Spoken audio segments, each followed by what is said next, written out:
the perfect dirt formula. So, I've not gardened for a while, but I do have quite a lot of gardening experience from my younger days. And I'm here to tell you, there's a few things you should know about your soil. Miracle Grow is out of the question. Throw it away. You don't need it. It is not going to help your plants. It's the bad stuff. You need to instead, if you really want to get serious with your soil, if you're doing raised garden beds, or if you want to incorporate something more nutritious into your native soil, you're going to have to create your own kind of soil mixture. And there's a pretty good way of doing this. I have some of my own personal experience with this, but also I learned quite a lot from a book that I really enjoy about gardening called Gardening by the Square Foot by Mel Bartholomew. I'll leave that in the description below if you're interested in that. So the thing about soil for plants, every plant is a little bit different for the garden, but most plants are pretty similar in their nutritional needs. And you have the nitrogen, you have the phosphorus, all these little just pieces of chunks of nutrition that your plants need to survive. And not just survive, because obviously, and I've had this problem, I grow a tomato plant, but it doesn't have a lot of nutrition, so my beefsteak tomatoes that are supposed to be this big, the size of my beating heart, turns out to be a cherry tomato, because it's starving to death. So if you don't want that to happen, you're gonna need to start from scratch. And I'm gonna tell you the three top or main ingredients here. You're gonna need vermiculite, you're gonna need peat moss, and you're gonna need compost. But you need these in a specific order and specific types here. So vermiculite is a type of rock that's pretty good at regulating moisture in the soil, drainage. If you look at a pretty cheap bag of potting soil, you'll see little white granules in there, and a lot of times that will be some type of rock. Maybe not vermiculite. If anything, it'll be a cheaper alternative, maybe perlite or sand even. And those are not quite as good at, regulating the moisture in your soil. Vermiculite is really the go-to choice, even though it is a bit more expensive. It can be hard to find sometimes, but it is definitely worth it. It really, you sprinkle it throughout the whole soil, and it really creates really good drainage, and it retains moisture when it has to, and then it lets the rest drain. So really good for regulating the water in your soil.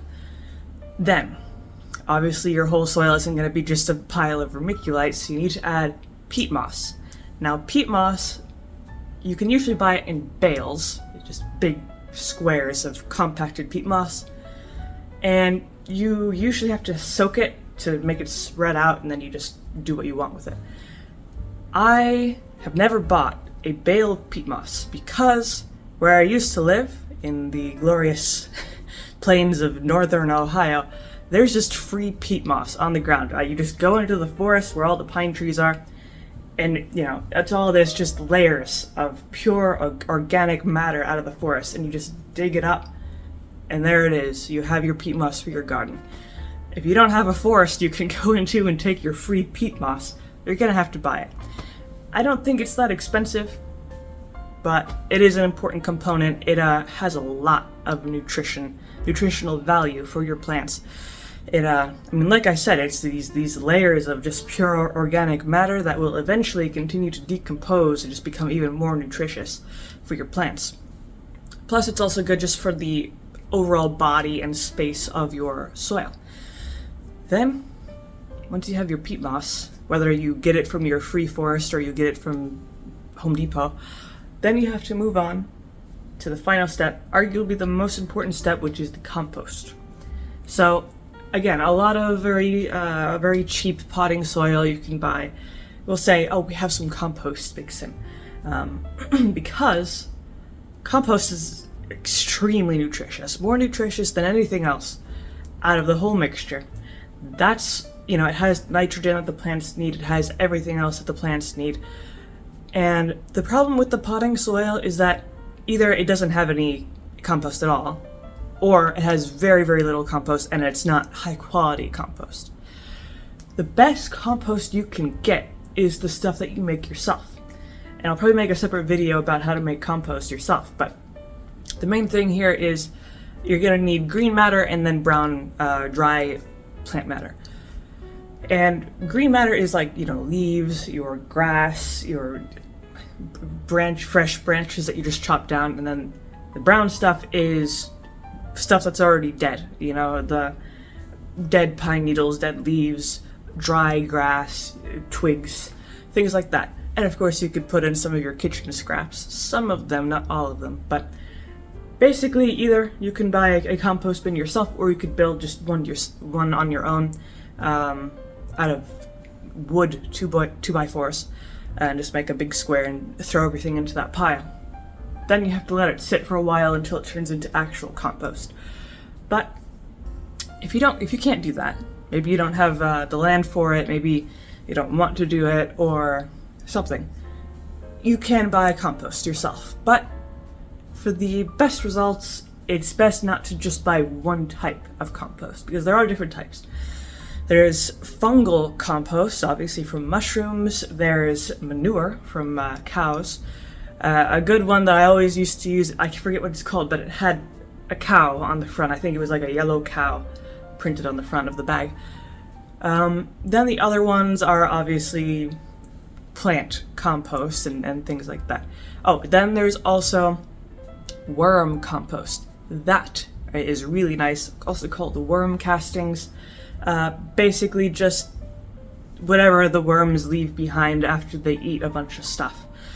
So ideally, if you really want to go all out with your soil, or compost specifically, you want to get several types of compost, because it's really going to help, the cow manure or any type of animal manure, and the fungal compost, the plant compost, the worm compost, things like that. You mix it all together along with the vermiculite and the peat moss, and you have the holy grail of soil. And this type of soil will work for almost every type of plant, and they will grow like crazy. And obviously some plants are more particular, if you're growing a blueberry bush, it's going to have very different qualifications and requirements from your regular tomato plant and your squash and things like that. But with that kind of blend, you're going to be good to go. You can add some extra fertilizer to it, but it's not necessary, because you already have so much of this pure, active, organic matter in your soil, and it's going to keep breaking down. It's the perfect storm. Your plants are going to just eat it up. And if all things work out, you're going to have great produce, massive tomatoes, pretty much everything you could want out of your garden. And again, this is good for raised beds, for in-ground gardening. You could mix it with your native soil if you want, though you do have to be careful with your native soil, because maybe it has something that's not so great for your plants. But in general, this soil formula, in a way, will be very helpful for your plants. And the ratio is 1/3 for each thing. So 1/3 of the peat moss, 1/3 of the vermiculite, and then 1/3 of the compost. You can probably use a little bit more compost, but it depends. Mix it all together, maybe on a tarp, and just put it into your garden beds, and there you go. So that's pretty much all I have to say about the perfect soil mixture for today. If you are interested in this topic or just like this video, you can leave a like or subscribe, and I make videos a few times every week, so you can stick around for those.